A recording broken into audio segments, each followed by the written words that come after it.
సరే ఇది ఏపీ చూసుకుంటే ఎండ తీవ్రత ఏ విధంగా ఉంటుందో పాలిటిక్స్ కూడా అంతే హిట్ పుట్టిస్తూ ఉంటాయి. ఇప్పుడు ఎన్నో సమస్యలతో కొట్టుమిట్టాడుతున్న ఈ టైంలో ప్రతిపక్ష నాయకుడు జగన్ లండన్ యాత్రపై మీరేమంటారు? ఎస్ అండి, ప్రతిపక్ష నాయకుడు జగన్మోహన్ రెడ్డి గారు ఆయన ఎప్పుడు గెలిచిన తర్వాత అసెంబ్లీకి రాకుండా కేవలం ప్రెస్ కాన్ఫరెన్స్ ద్వారానే ప్రజా సమస్యల మీద పోరాడుతూ ఉంటారు.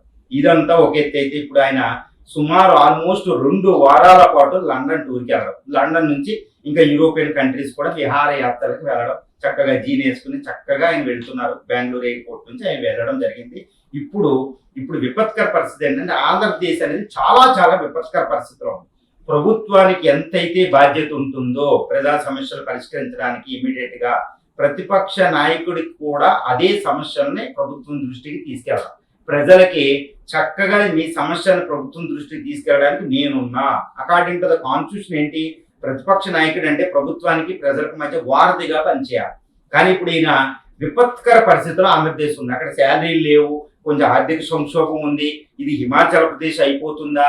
ఇలాంటి పరిస్థితి ఒక పక్కన. రాజధానికి సంబంధించి ఇంకా డిస్కషన్ కొనసాగితే ఉంది. ఇది మావిగాన్ వర్సెస్ అమరావతి అనేది. మళ్ళీ ఇక్కడ ఆయిల్ సంక్షోభం ఇప్పుడు ఇమ్మీడియట్ గా వచ్చేసింది. ఇటు మాన్సూన్స్ ఏది సూపర్ ఎల్నీనో, ఎక్కడికక్కడ వడగాల్పులు, భయానకమైన పరిస్థితి. వడగాల్పుల వల్ల వేడి ఉష్ణోగ్రతలు పెరుగుతున్నాయి. మాన్సూన్స్ విఫలం అవ్వబోతున్నాయి 100% ఎస్పెషల్లీ నార్త్ కోస్తా, తర్వాత శ్రీకాకుళం, విజయనగరం, వైజాగ్ వరకు, తర్వాత ఈ రాయలసీమలో విపరీతమైన కరువు రాబోతుంది ఐఎండీ రిపోర్ట్ ప్రకారం. అంటే విపరీతమైన సమస్యల్లో ఈ ఆంధ్రప్రదేశ్ కొట్టుమిట్టాడుతుంది. ఇలాంటి పరిస్థితుల్లో ఆంధ్రప్రదేశ్ సమస్యల్ని, ప్రజల దృష్టిని, ప్రజల విషయాలని ప్రభుత్వం దృష్టికి తీసుకురాకుండా కనీసం ప్రెస్ కాన్ఫరెన్స్ ద్వారా ఆయన విహారయాత్రకి చక్కగా వెళ్ళడం. ఇదే టైంలో ఇక్కడ ఇప్పుడు వైఎస్ఆర్సీపీ క్యాడర్కి సంబంధించిన వాళ్ళు లిక్కర్ స్కామ్ విషయంలో కొంతమంది జైల్లో ఉండడం, ఇంకా కొంతమంది ఫ్రెష్ కేసులో కొంతమంది అరెస్ట్ అవ్వడం జరుగుతుంది. మరి ఇలాంటి పరిస్థితుల్లో ఆయన క్యాడర్ని సంతృప్తి పరిచి ఆయన విహారయాత్రకి వెళ్తున్నారా అనేది పెద్ద చర్చ. 2 ప్రతిపక్ష నాయకుడు అందుబాటులో లేకపోవడం అనేది ఎప్పుడు గవర్నమెంట్ వరమే. అసలు ఈయన విహారయాత్రకి వెళ్తున్నాడంటే బాబు గారికి చాలా ఆనందం అనమాట. ఎందుకంటే కూటమికి ఆనందం, ఎందుకంటే ప్రజా సమస్యలు తీసేవాళ్ళు లేరు.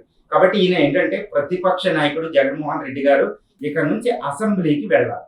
అసెంబ్లీకి వెళ్ళి కేవలం ప్రెస్ మీటింగ్లే కాదు, ప్రెస్ మీటింగ్లే తర్వాత యాత్రలే ప్రజా యాత్రలు చేయాలి. దాంతో పాటు ఆయన తప్పనిసరిగా అసెంబ్లీకి వెళ్ళాలి. వెళితేనే ప్రతిపక్ష నాయకుడిగా ఆయన, అంటే ప్రతిపక్ష నాయకుడు హోదా లేకుండా నేను వెళ్ళను అని మాట్లాడతారు. ప్రతిపక్ష నాయకుడు హోదా అనేది ప్రభుత్వం ఇవ్వక్కర్లేదు, ఎవరు ఇవ్వక్కర్లేదు ప్రజల్లో. ఎందుకంటే ఆయనకి ఆల్రెడీ కొన్ని ఓట్లు ఉన్నాయని గుర్తుపెట్టుకోవాలి. ఆయనకి సీట్లు 11 ఉండొచ్చు, కానీ పర్సెంటేజ్ ఆఫ్ ఓట్లు ఎక్కువ. దాన్ని ఎన్నో జస్టిఫై చేసుకుంటారు ఉన్నది లేనట్టు. నాకు ఇంత పర్సెంటేజ్ ఆఫ్ ఓట్స్ ఉన్నప్పుడు నాకు సీట్లు లెక్క కాదు, నాకే ప్రతిపక్ష హోదా ఉంది అని చెప్పొచ్చు. ఎందుకంటే జగన్మోహన్ రెడ్డి గారు ఏదైనా మాట్లాడినప్పుడు ప్రభుత్వం చాలా వెయిటేజ్ ఇస్తుంది. ఆయన మాట్లాడిన వెంటనే దాన్ని క్రిటిసైజ్ చేయడానికి ప్రభుత్వాలు తప్పకుండా ప్రతిస్పందిస్తున్నాయంటే ఆయనకు ప్రతిపక్ష హోదా ఆల్మోస్ట్ ఇచ్చినట్టే, ప్రజల్లో కూడా ఎంతో ఉంది. కాబట్టి ఆయన ప్రతిపక్ష నాయకుడు హోదా అసెంబ్లీలో లేకపోవచ్చు, కానీ ఆయన వెళ్ళి తీరాలి. అది ప్రజాస్వామ్య సూత్రాల అనుబంధంగా ఉండేది రాజ్యాంగం ప్రకారం అన్నమాట. కాబట్టి తప్పనిసరిగా జగన్మోహన్ రెడ్డి గారు ఇలాంటి విపత్కర పరిస్థితుల్లో లండన్ టూర్కి వెళ్లకుండా ఉండాల్సింది.